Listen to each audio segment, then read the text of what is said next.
Hello friends, मैं पायल स्वागत करती हूँ आपके अपने चैनल संस्कार फॉरएवर में। फ्रेंड्स, आप सभी कैसे हैं? मैं उम्मीद करती हूँ आप सभी स्वस्थ होंगे, कुशल होंगे। फ्रेंड्स, मैं आज जो वीडियो आपके लिए लेकर आई हूँ वो सफला एकादशी पर आधारित है। इस वीडियो में आपको इस एकादशी की पूर्ण कथा सुनने को मिलेगी, जिससे आपको पता चलेगा कि हम जो एकादशी करते हैं उसका क्या महत्व है, इसके करने से हमें क्या फल प्राप्त होगा।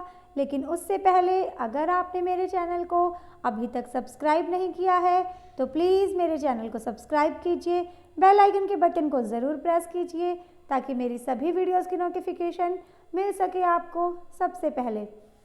तो चलिए शुरू करते हैं हम अपनी सफला एकादशी की संपूर्ण कथा। पौष मास की इस एकादशी को भगवान विष्णु के अच्युत रूप नारायण की पूजा की जाती है। पूजा में आप भगवान विष्णु की प्रतिमा का प्रयोग करें अथवा श्री कृष्ण जी के विग्रह का, इसमें कोई अंतर नहीं पड़ेगा, क्योंकि दोनों ही एक रूप और साक्षात परब्रह्म हैं।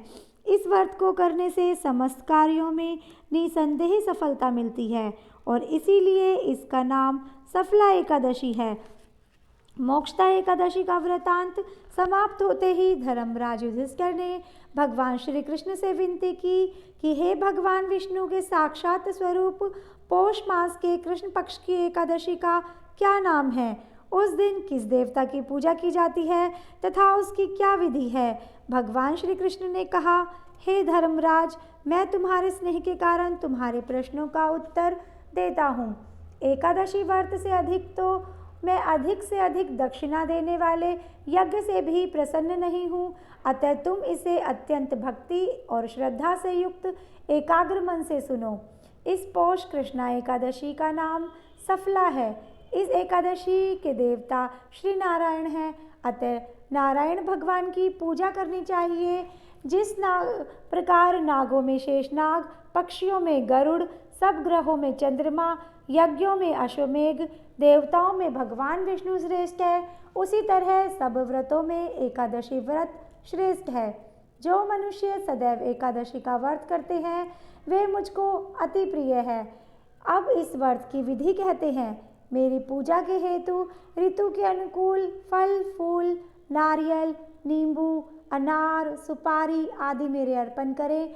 धूप दीप नैवेद्य आदि से मेरी षोडशोपचार पूजा करें और रात्रि को जागरण करें। इस एकादशी के व्रत के समान यज्ञ, तीर्थ, दान, तप तथा और कोई दूसरा व्रत नहीं है। 5000 वर्ष तप करने से जो फल मिलता है उससे भी अधिक फल सफला एकादशी का व्रत करने से मिलता है। अब तुम इस एकादशी की कथा ध्यानपूर्वक सुनो। चंपावती नगरी में एक महिष्मान नाम का एक प्रतापी राजा राज्य करता था।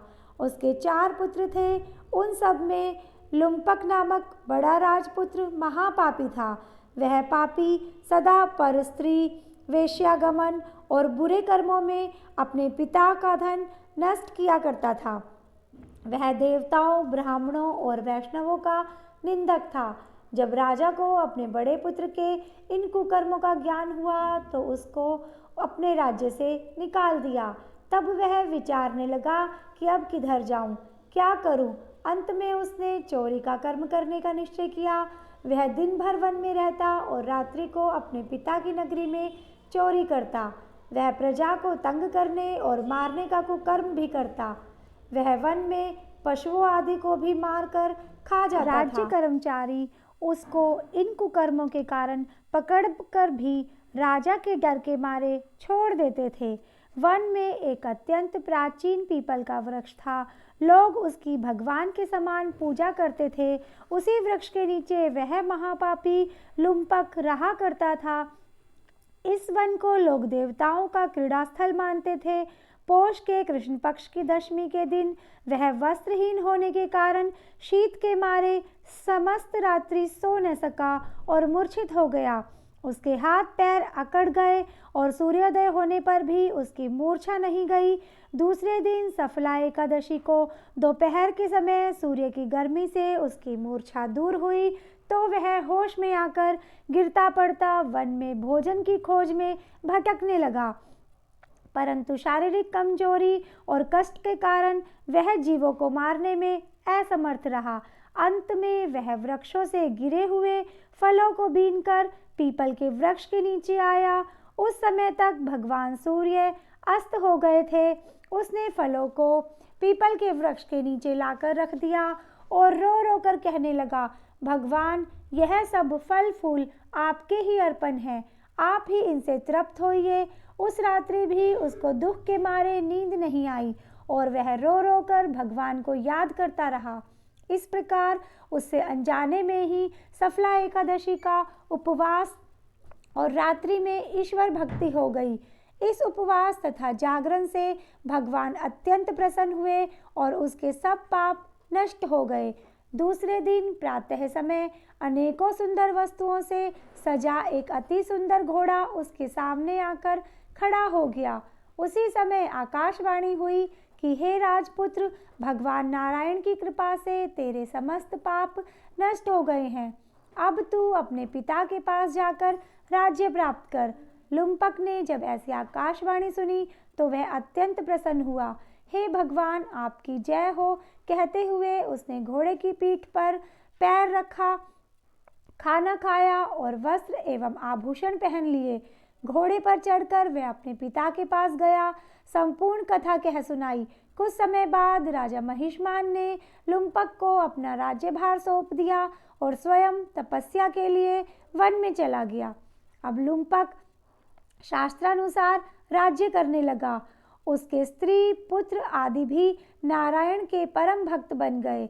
वृद्धावस्था आने पर वह अपने पुत्र को गद्दी देकर भगवान का भजन करने के लिए वन में चला गया और अंत में विष्णु लोक को प्राप्त हुआ।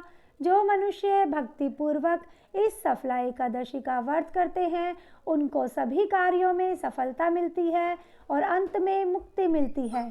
जो मनुष्य इस एकादशी का व्रत नहीं करते वे पूंछ और सींगों से रहित पशु के समान है। इस सफला एकादशी के व्रत का प्रभाव तो अनंत ही है। इसके महात्म के पढ़ने अथवा सुनने से भी अश्वमेव यज्ञ का फल प्राप्त होता है। तो फ्रेंड्स, इस तरह से हमारी सफला एकादशी की कथा पूर्ण होती है।